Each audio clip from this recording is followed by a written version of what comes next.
Infrastructure লাগবে, ইনফ্রাস্ট্রাকচারের জন্য টাকা লাগবে, তার টাকা নিতে গেলে আমাদের স্টেটের ফিনান্সের কনকারেন্স লাগবে।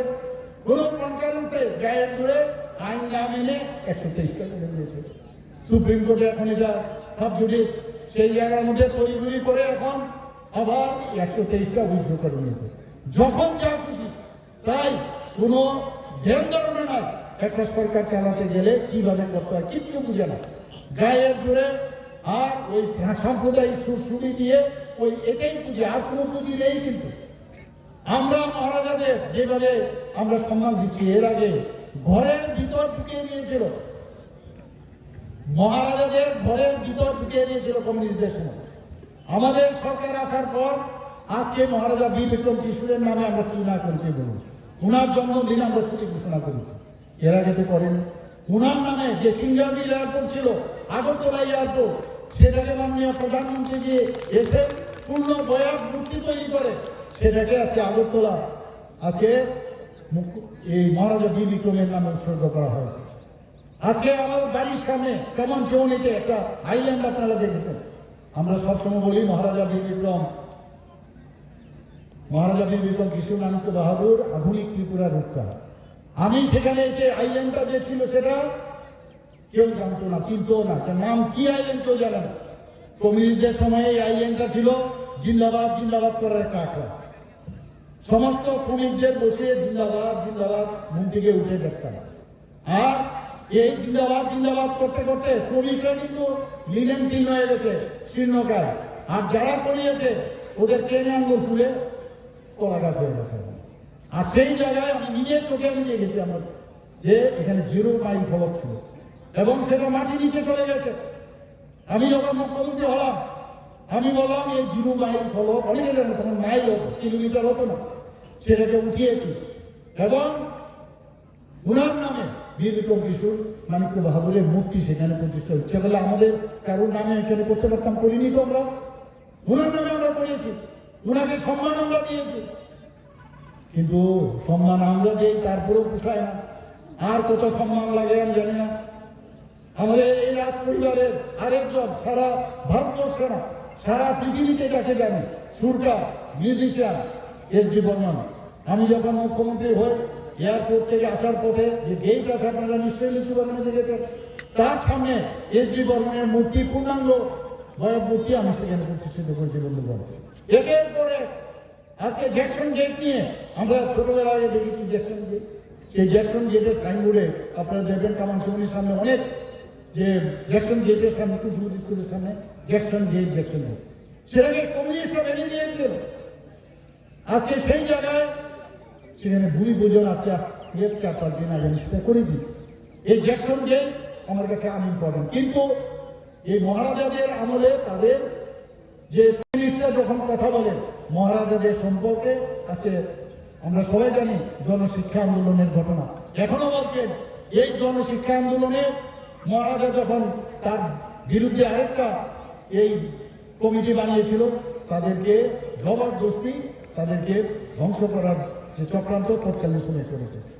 আজকে সেটা এখন পরিবর্তন হয়েছে, গণমুক্তি পরিষদ হয়েছে। এখন কিন্তু মানুষ বুঝে গেছে। আগে কংগ্রেসের সময় কি ছিল, আগরতলা শহর, 2-1টা শহর, সেখানে আমরা থাকতে পারলেই হয়, আর বাকি আমরা নিয়ে নেব গ্রামে গঞ্জে। কিন্তু ভারতীয় জনতা পার্টি মানুষের লাস্ট মাইল অব্দি পার্টি এটা, কাজে এরা এখন ভয় পেয়ে গেছে, যে কারণে কংগ্রেসের সাথে হাত মিলিয়ে গেছে। ওরাতে হবে। আজকে আরেকটা ইস্যু ঘুম থেকে ওঠে, বলে ঘুষপেটিয়া। বাংলাদেশ থেকে প্রচুর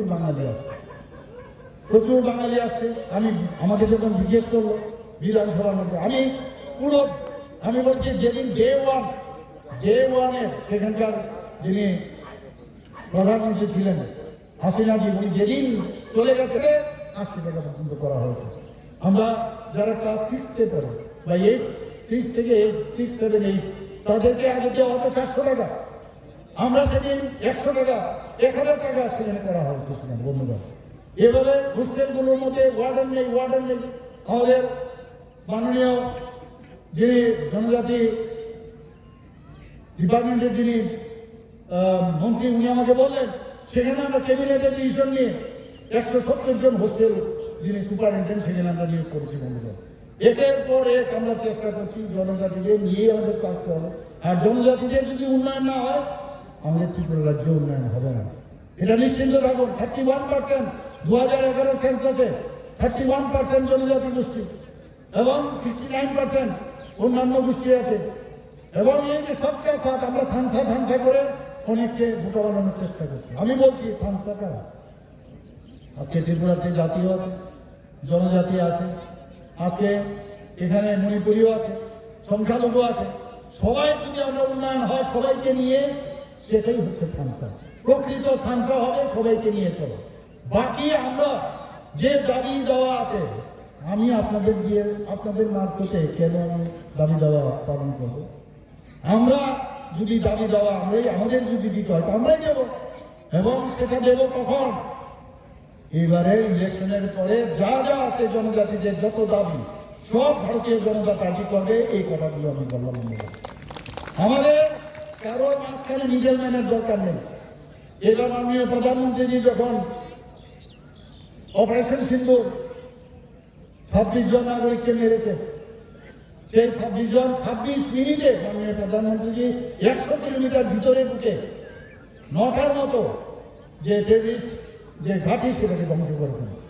সেখানে তখন কি বলেছেন আমাদের বিদেশ মন্ত্রী? অনেক লোক এসে কথা বলার জন্য, আপনারা যে ঝগড়া করছেন মিটিয়ে দিন, বলে ওই don't need any feature, we want partner. ঠিক সেইভাবে আমি বলবো যে আমরা আমাদের মাঝখানে মিডল ম্যানের প্রয়োজন নেই। জনজাতিদের উন্নয়নের যদি প্রয়োজন, অনেক চেষ্টা করেছি ভালোভাবে একসাথে চলা, কিন্তু আপনারা থাকতেই চান না। আপনারা আপনাদের ভেস্টেড ইন্টারেস্টে আপনারা কথা বলেন, আপনারা কথায় কোথায় মারপিটে চলে আসেন। এইভাবে রাজনীতি করে চলবে না। মাননীয় প্রধানমন্ত্রী যে এবার এই যে আপনার অপারেশন সিন্দুর করার পর, অপারেশনের পর কি বলছেন? New India. আর আমরা বলছি এবার নিউ ত্রিপুরা, এবং আগামী দিন নিউ ত্রিপুরা আমরা করব এবং করব। এই কথাগুলো বলে আমি এখানে যারা জনজাতি গোষ্ঠীর এবং অন্যান্য যারা এখানে উপস্থিত আছেন সবাইকে হার্দিক অভিনন্দন, শুভেচ্ছা জানিয়ে আগামী দিন আবার সুন্দর একটা সকাল আসবে সে আশা রেখে আবার আপনাদের আশ্বাস দিচ্ছি যে ডেভেলপমেন্ট কাকে বলে সেটা আপনারা দেখবেন, এবং এই ডিসি এলাকার জনজাতি এলাকায় আপনাদের ডেভেলপমেন্ট এই কথাগুলো বলে হার্দিক অভিনন্দন জানিয়ে গলায় হামবায়।